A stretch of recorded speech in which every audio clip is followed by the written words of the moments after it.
squares and residuals. A residual is just a name for the error in our regression estimate. We have one residual for each observation in our data set. The residual is defined to be the observed y, the y in our data set, minus the regression estimate of y. That is the observed y minus the height of the regression line at x. This leaves the vertical distance between the point and the best line as our residual. Another name for the residual is the error. The residual and the error are equal to the actual value minus our estimate. Typically, some errors are positive when the actual value is above the estimate, and some errors are negative when the actual value is below the estimate. To measure the rough size of the errors, what we do is we square the errors to eliminate cancellation.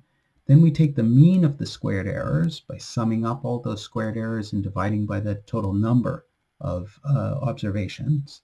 And then because we've squared the errors, we've got units that are squared. And to fix this, we take the square root of the result. This gives rise to the root mean squared error, the RMSE. Let's see how we compute this in a demonstration. Here's a function that computes the root mean squared error given the slope and intercept for a line. First we get the x values, and then we get the y values. Then we use our slope and intercept to find a predicted y value, and in fact an array of predicted y values here. And then we take the difference between the actual y value that we observe in our data set and the prediction. We square all of those errors, and we take their mean. That gives the mean squared error, and the root mean squared error is the square root, the 1/2 power of the mean squared error. And then we return the root mean squared error. Let's see what the root mean squared error would be if we used a slope of 1 and an intercept of 65. Well, when we run the heights RMSE function, we get 67.54. That's the error for this line with slope 1 and intercept 65. We'll see later that this number is actually a pretty high number, and so this line is not a very good line of best fit. Let's return to our PowerPoint. The least squares line is the line that minimizes the root mean squared error among all lines. Since minimizing a square root of a function is the same thing as minimizing the function itself, it's enough to minimize the mean squared error among all lines, and the least squares line does this as well. Other names for the least squares line are the line of best fit, the least squares line itself, the regression line, the fitted line, and there's many others. In order to minimize the mean squared error or the root mean squared error, we'll need to use numerical optimization. Numerical minimization is approximate, but it's often very effective.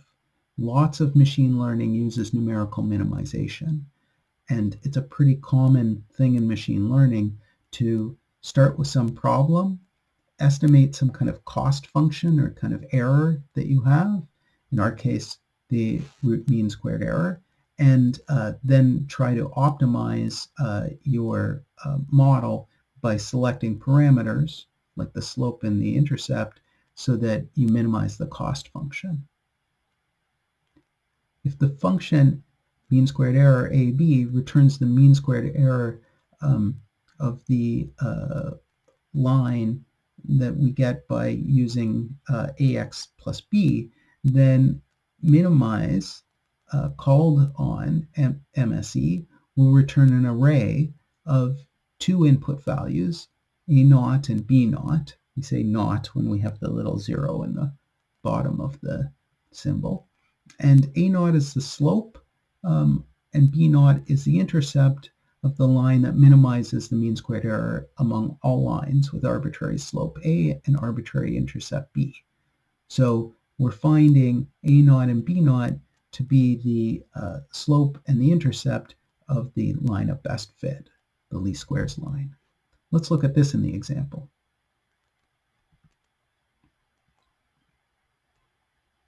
Here's the RMSE for a different line. This is the regression line, or it's pretty close to the regression line. And if you just look at that value, 3.4, it's much smaller than the value that we had before for our kind of random and somewhat arbitrary line with slope 1 and y-intercept 65. Right? This is a much better line in the sense that it gives a much smaller value of the root mean squared error. The minimize function is supposed to give us the inputs, the slope and intercept values that would minimize the input function, and here that input function is the Heights RMSE function, and it gives us two values. This is the slope and this is the intercept of what minimize thinks is the line of best fit. And these look pretty different than our values.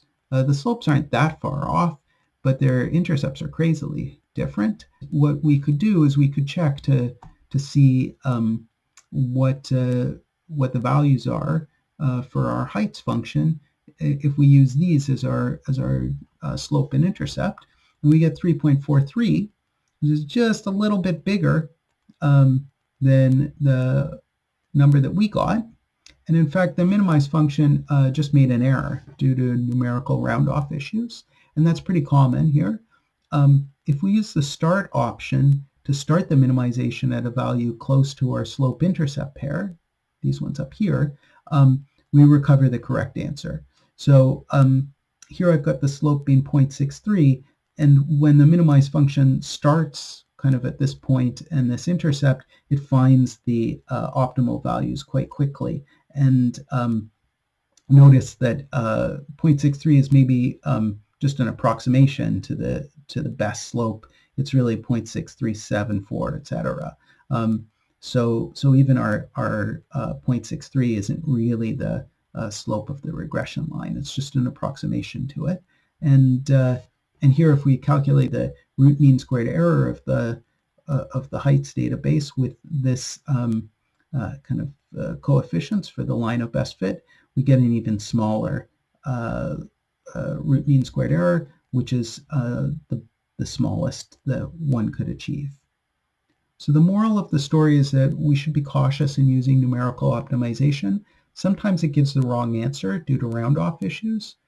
Instead, we ought to use the formulas to compute the slope and intercept of the regression line when that opportunity is available to us.